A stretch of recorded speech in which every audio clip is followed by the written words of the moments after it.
So would it hurt to change the subject for a moment? Let's not talk about guns, and let's not talk about shootings, and let's think about why we're going to school.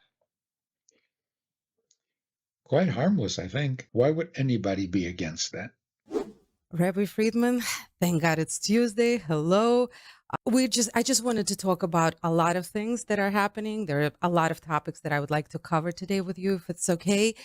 And as the rabbi always told us, we have to live with the times of Torah. So I would like to throw a few things today at you and get your take on it from the regular worldly perspective, because you're the wisest person we can speak to about any topic, and of course put some Torah perspective into it as well.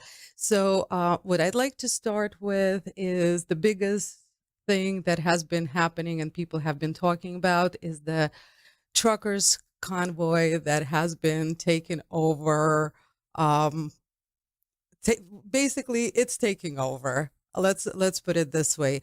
People are happy it's happening. It's something is being it's a movement, it's an expression, and it's a very, very physical type of gesture that we're having, that is happening right now. So my question is that this is a very physical, very visual, very something we can see, we can uh, be proud of. I mean, those who are doing it are proud of themselves. They're expressing their pride, and they're using this big piece of equipment, this big piece of machinery that is in their possession to make a statement.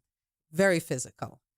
My question is there a spiritual possession that we have that is equivalent to this massive eight-wheeler truck that we can use to push back, to fight tyranny, which is exactly what the trucker convoy has been doing in the last couple of days?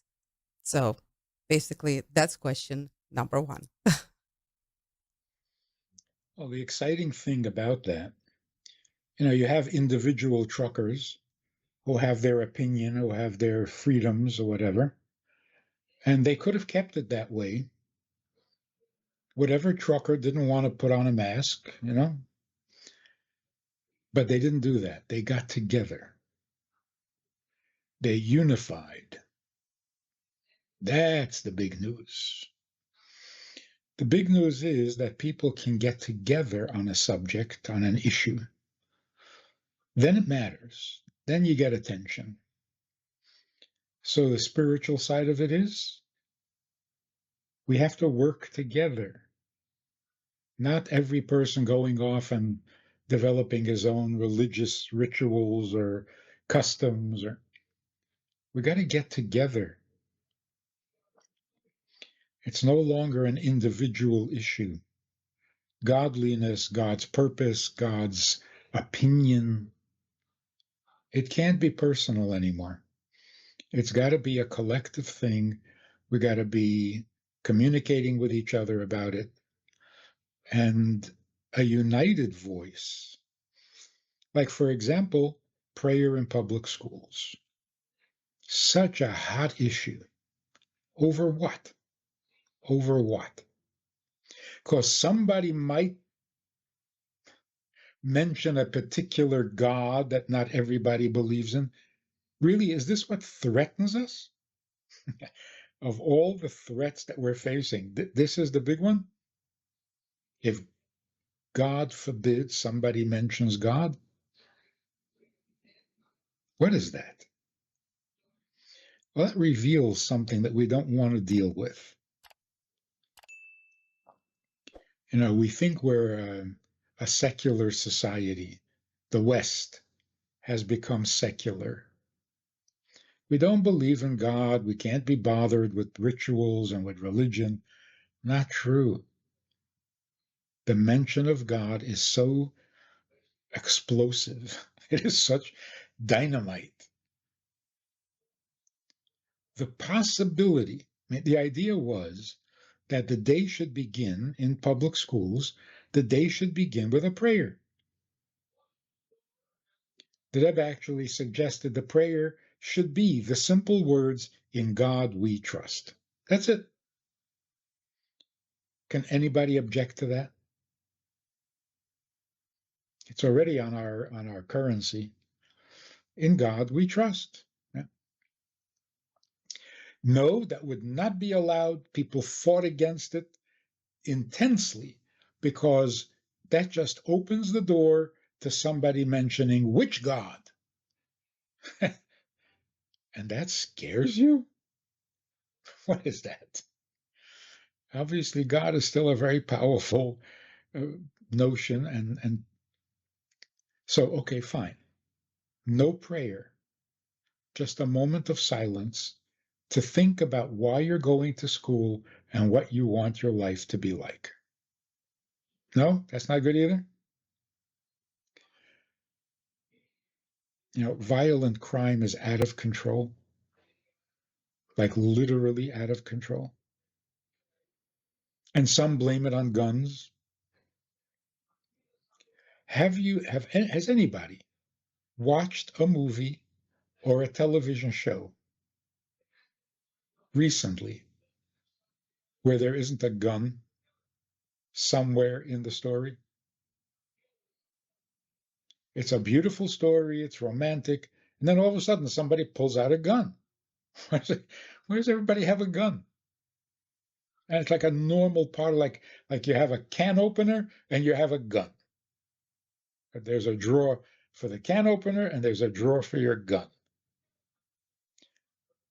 I'm not against guns, but what do you expect from a society that is raised on the violence that you see I was thinking recently that the police violence is because they watch too much television. They're not doing what they were trained to do. They're doing what they see on television in the cop shows.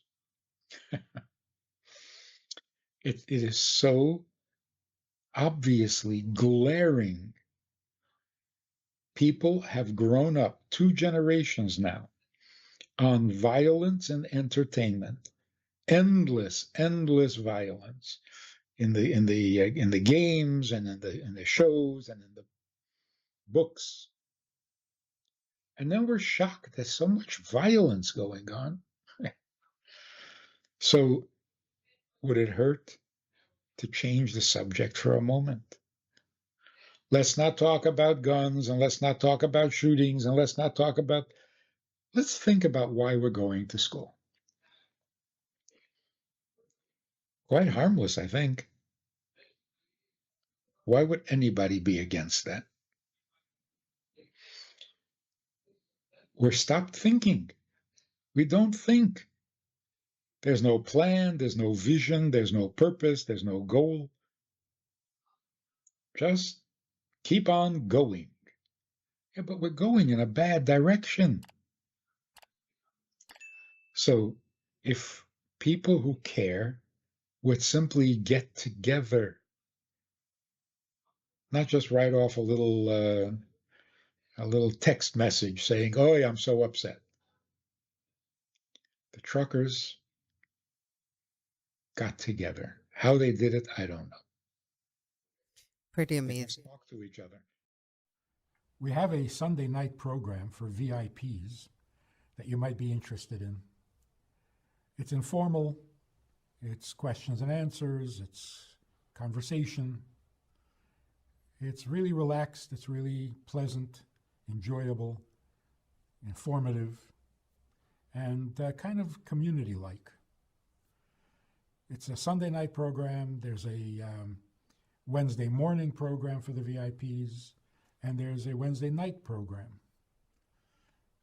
All of it just conversation, casual, laid back, unscripted. So join us. Take a look. Click the link below and see which of the 3 suits you best, and join us for some enjoyable conversation.